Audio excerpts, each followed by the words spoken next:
Grand Admiral Thrawn is back in the main Star Wars galaxy after Ahsoka Season 1, and will now presumably be the head of the organized Imperial remnant. Regardless of how successful he may end up being in his campaign against the New Republic, he ultimately poses no worry to the plans of the reborn Emperor Palpatine on Exegol. While the Sith Lord works to solve the issue of his clone bodies unable to withstand his immense power, his plans for the return as the true head of a unified empire faces the biggest challenge in the form of the other most notable Grand Admiral in canon, Rae Sloane. I believe her goals and the desires for the burgeoning First Order will ultimately lead to Palpatine taking her out of the picture, and he will do so through his first major use of the Force-sensitive Strandcast, Snoke. Before I dive into why Sloane is running out of time in her quest to create the First Order, I want to address why I am dismissing Palpatine's attention towards Grand Admiral Thrawn. Thrawn is first and foremost a military genius, but as incredible as his tactics are in both canon and legends, both universes also emphasize that playing at politics was not his strongest skill. Canon takes it a step further by making Thrawn nearly incompetent at any level of politics, starting in the highly political society of the Chiss Ascendancy, and continuing on in his service of the Empire. Ironically, he parlayed with Palpatine frequently about his knowledge of the unknown regions, and in return, the Emperor allowed Thrawn to keep his people secret from even himself, while simultaneously working to form an alliance between the Chiss Ascendancy and the Empire. By the time of Thrawn treason, Palpatine deduced the alliance and loyalty Thrawn offered was never to supersede those he made to the Chiss Ascendancy, and he had plans to have Thrawn put in his place after he finished routing the Lothal rebels. Of course, Thrawn and his fleet are pulled to Peridea by the Purgles that Ezra summons in the series finale of Star Wars Rebels, meaning Palpatine lost one of his most useful assets and the one he planned on teaching a lesson, before having the Empire take over the Chiss Ascendancy. By the time of Thrawn's escape from Peridea, he has gained a little more political thinking by having the grandmothers almost entirely subservient to him, but that development would probably not faze Palpatine in the slightest. If anything, Palpatine probably hopes that Thrawn carves through the New Republic and causes as much chaos as possible, allowing Palpatine's own plans to then make use of either Thrawn's victory or defeat. To Palpatine, Thrawn may have the military genius to win a war, but not the political acumen to run a new Imperial government with himself at the head. So why do I think Sloane would cause Palpatine to set his sights on eliminating her? Primarily, much of what Sloane stands for as developed in the Aftermath Trilogy is what I believe to be the greater threat to the Undead Emperor. While far from beloved books, the Aftermath Trilogy does have some of the richest world-building stories in all of canon, and its latter two exemplify all the reasons as to why Sloane can create an empire that Palpatine wants nothing to do with. For starters, she is the most competent Imperial in the story, tasked with gathering the remaining leadership as per the mysterious fleet Admiral Gallius Rax's command. She is quick to deduce when she is being used, and often is an unflinching investigative force throughout the trilogy. For Sloane, the Empire truly was something she believed in, but she also admits that it was littered with corruption, flaws, and decision-making that she pinned on Palpatine and his rule. She had uncommon Imperial beliefs, as she despised enslaving alien species, and couldn't help but smile when she found out that Kashyyyk was liberated. She treated prisoners like Wedge Antilles with respect, providing them the necessary medical attention required. Rule by terror and cult-like methodology, whether by Palpatine or his protege Rax with the Chandrila assassinations, did not sit well with the Grand Admiral and her deep-rooted need to have a full understanding of the situations that she was involved in. While show of military force was acceptable to her in the right situations, she favored building up the Empire's depleted resources and keeping away from the New Republic until the Empire could take back its place in the galaxy. Her finding out piece by piece that she was a pawn for Rax to instead cull and destroy as much of the Empire as possible forced the Grand Admiral to make strong partnerships with unexpected allies, a trait she had developed very early on in her career, as she even at one point worked with Canon. Once the fullest extent of Rax's plans were revealed, Sloane partnered with Nora and Brenton Wexley, parents of Snap Wexley of Black Squadron, in order to prevent the destruction of both Imperial and New Republic forces at Jakku.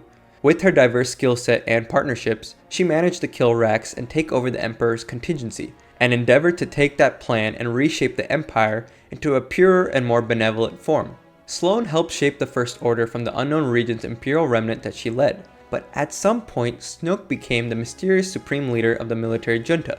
So the question is, what happened? Based on the Aftermath Trilogy and the reformed Shadow Council of the Mandalorian Season 3, it's more than likely that she was around for at least 5 more years, what with the unclear timeline presented by Favreau and Filoni for the events of the 3rd season. Brendol Hux and Captain Pellaeon are both at the Shadow Council meeting, and while Pellaeon is outright a representative for Thrawn, Hux being called a commandant by Pellaeon implies that he too is a representative for someone of greater stature, keeping Sloane in the picture. Hux and Pellaeon are both admonished by Gideon for taking the vast amount of resources, further suggesting that the operation Hux represents has a near or equal priority to Thrawn's remnant and eventual campaign. To ensure that the eventual First Order is able to field the army and resources shown during the sequel trilogy, it makes a lot of sense for Sloane's remnant to remain bystanders for Thrawn's campaign, allowing the near 3 decades to fully cover the military buildup, technological innovation, conquering of hermit systems, the New Republic accepted centrist secession of systems, and the New Republic First Order Cold War to solidly make the First Order the force that it is in the sequel trilogy. Even if not Galactic Empire big, sustained and uninterrupted growth for the First Order services the larger narrative and unique divergences of Imperial responses to the New Republic. While having Sloane and Thrawn working together can still happen, especially considering the appeal of both of their strong characterizations, the extent of it being determined by the outcome of Thrawn's campaign makes a lot of sense. Even if Thrawn defeated the New Republic, Sloane may have preferred to run her own burgeoning empire as she sees fit, and Thrawn may not have tolerated a rival who more than likely knows of the Chiss Ascendancy's location thanks to his own knowledge at the core of Palpatine's contingency. Leaving Sloane alone is the slightly better option for Thrawn, and sets the stage for her to have at least a decade's worth of time with the First Order. But Snoke is no Thrawn, and that means Sloane is, unfortunately, tragically doomed.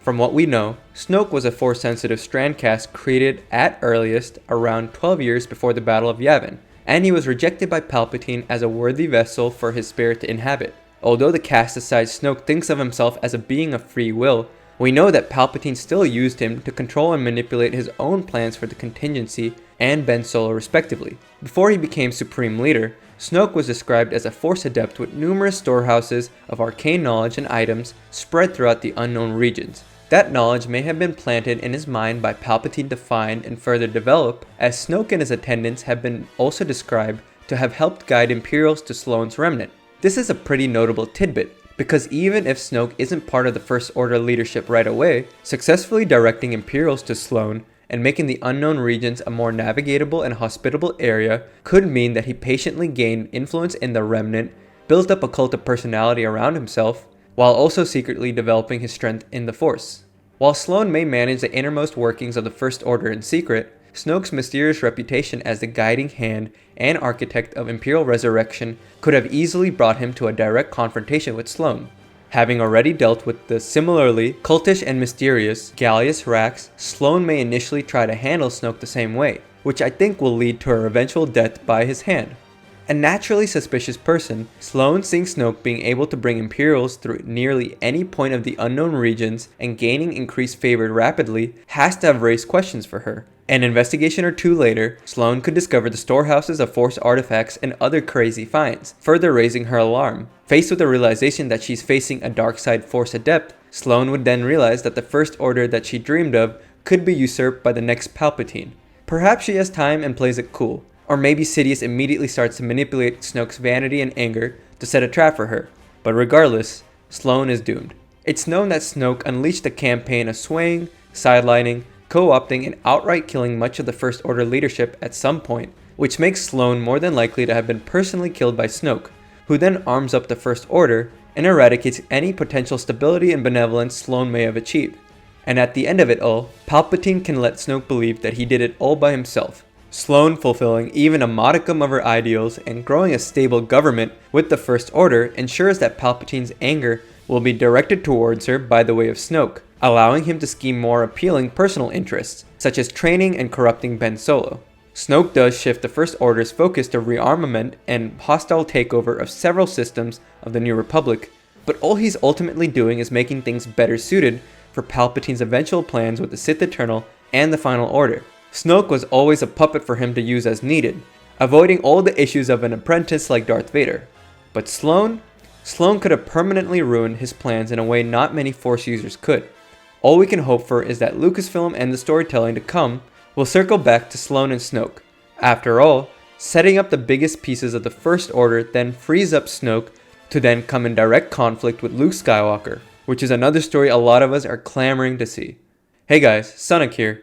Thanks so much for watching another theory video from the Star Wars lads. If you guys enjoyed this or have a different perspective on how the First Order under Sloane could have been formed up and then eventually usurped by Snoke, please let me know down below in the comments. There's a lot of this that is just conjecture, so I'm not saying I know everything outright, but I think I have pieced together what we do know to create a believable storyline. If you haven't already, please like this video and subscribe to our channel. We have a lot more videos coming out, and with the Bad Batch final season coming out in late February, we're planning on dropping a lot of videos and a lot of live streams, as well as shorts and polls in our community tab before we start coverage of that show. Thank you guys so much for watching, and we'll see you guys next time.